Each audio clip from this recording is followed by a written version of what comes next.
Et donc, tu vois, cette chanson, j'ai mis 2 semaines à me la sortir de la tête. Un jour et demi après, j'ouvre mon ordinateur, boum, je tombe dessus, je suis reparti pour 2 semaines. C'est comme si elle me poursuivait, vraiment, c'était terrible. Ah bah tu sais, niveau poursuite, moi j'ai pas été gâtée non plus là. Hein. Il y a quelques temps, je suis passée sur un site, je voulais regarder le prix des tablettes. J'avais envisagé d'en prendre une. Au final, j'ai pas vraiment envie d'une tablette, donc j'ai laissé tomber. Je voulais juste, tu vois, regarder comme ça les prix. Depuis que je suis passée sur ce site, partout, tout le temps, sur tous les sites, les réseaux sociaux, partout, j'ai de la pub pour les tablettes qui Ah bah, les apparaissent, on cookies, met hein. promo, etc. Mais j'ai vraiment l'impression qu'on me poursuit, c'est de la persécution. Bah, les cookies. Les cookies, Non, les cookies cookies, c'est à chaque fois que tu vas sur un site, le site laisse un petit programme qui s'appelle un cookie, Ouais. qui dit Élise Lazarus est venue sur mon site à telle heure, elle a passé tant de temps à regarder telle tablette, telle tablette, telle tablette, telle tablette, telle tablette, telle tablette. Et ensuite, tous les autres sites sur lesquels tu vas aller vont aller lire les cookies pour voir ce que tu aimes, ce qui t'a intéressé. Et donc, on te suit à la trace, au millimètre près. On sait ce que tu as fait, on sait tout de toi. C'est vrai ça du coup. Nos données sur Internet deviennent quoi?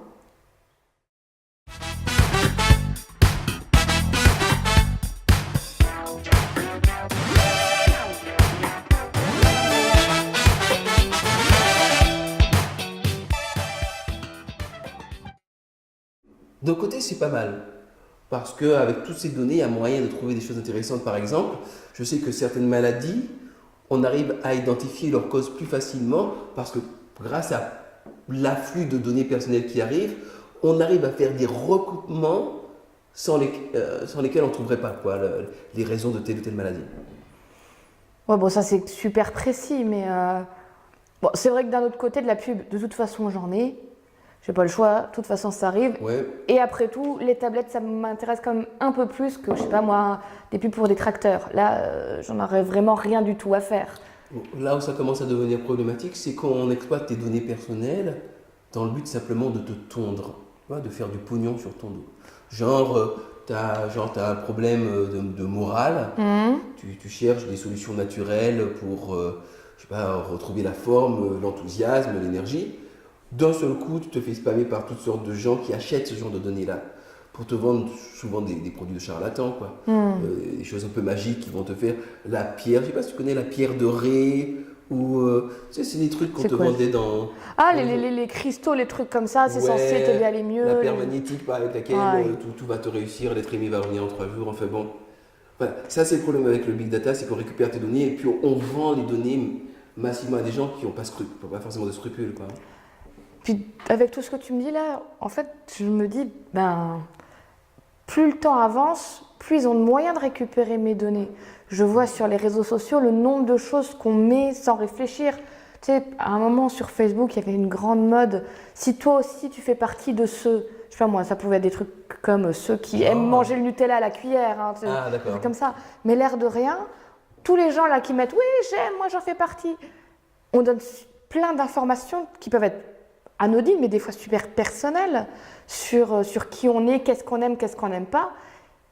Et on donne du pouvoir à plein de gens pour utiliser ça, pour nous cibler, pour nous manipuler c'est un marrant que peu. tu le dises. C'est marrant que tu le dises parce que avant, quand tu avais une campagne électorale, c'était pas compliqué. Tu avais 1, 2, 3, 4, 5, 6 candidats. Ouais. Ils arrivaient tous avec un programme qui déclinait sur le plan économique, social, écologique, légal, législatif, ce qu'ils veulent faire. Chacun avait le même discours pour tout le monde. Maintenant, ça a complètement changé avec ces nouveaux outils de ciblage là, liés à tes données personnelles. Un seul homme politique va se présenter sous des facettes complètement différentes à plein de gens différents en fonction de ce qu'ils aiment entendre. Tu vois.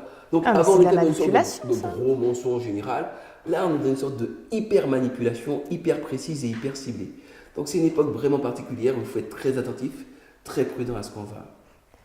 Mais du coup, enfin, je veux dire, il n'y a rien que je peux faire pour éviter ça, parce que moi, j'ai pas donné mon accord pour qu'ils récupèrent toutes mes données. Écoute, il y a un verset dans la Bible qui dit examinez toutes choses, retenez ce qui est bon. Mais l'examen, c'est pas passe ton regard vite fait dessus. Hein. L'examen, c'est prendre le temps de se renseigner, de penser les choses. Je sais pas, par exemple, tu vois un truc sur Facebook, le candidat écologique promet de changer complètement toute l'économie pétrole en moins de 5 ans. Tu vois, donc tu te dis génial, on va sortir de ça. Donc c'est tes émotions qui prennent le dessus tout de suite. Si tu ne prends pas un petit peu de recul, faut te dire pourquoi est-ce que cette information-là m'arrive à moi? Qu'est-ce qu'elle a de vrai? Est-ce que je suis ciblé? Et puis par ailleurs, bon, faut faire attention à ne pas balancer trop d'informations non plus sur Internet. Ouais, mais tu vois, moi, je publie pas énormément de choses sur les réseaux sociaux. Je mets pas d'infos personnelles, je mets pas de trucs privés. Il n'empêche, je me suis quand même fait avoir. On m'a envoyé des pubs ciblées juste parce que je suis passée sur tel ou tel site. Est-ce qu'il y a quelque chose que je peux faire, outre d'éviter de mettre des choses trop personnelles sur les réseaux sociaux? Est-ce qu'il y a des choses que je peux faire pour être un peu plus tranquille et qu'on récupère moins mes données? Oui, je crois qu'à moins que tu ne souhaites que l'univers entier dispose de tes données, de tes goûts, il faut naviguer toujours en navigation privée. Ouais. Il faut utiliser, si c'est possible, ce qu'on appelle un VPN. C'est un logiciel qui crypte ta ligne, quoi. En gros, qui rend impossible de détecter. Et puis enfin, il y a des solutions d'anonymisation qui se vendent, ou qui sont gratuites d'ailleurs. Des petits plugins que tu mets dans ton navigateur qui suppriment ce qu'on appelle les trackers.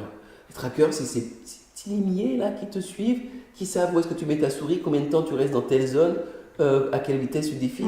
Tout est mesuré et on t'analyse, on te décortique et puis on vend tes données à des gens qui ensuite vont venir profiter de toi pour faire du pognon typiquement. Ouais, donc en gros, ces trucs-là, c'est pas, si on en prend, ça veut pas dire qu'on a des choses à cacher, ça veut juste dire on veut pas que nos données soient vendues à n'importe qui. Absolument, surtout qu'il suffit d'un changement de loi pour que des données super délicates et super privées soient vendues à ta mutuelle de santé, à ton assureur. En fait, ça peut te pourrir la vie. Donc, prudence, surfez couvert.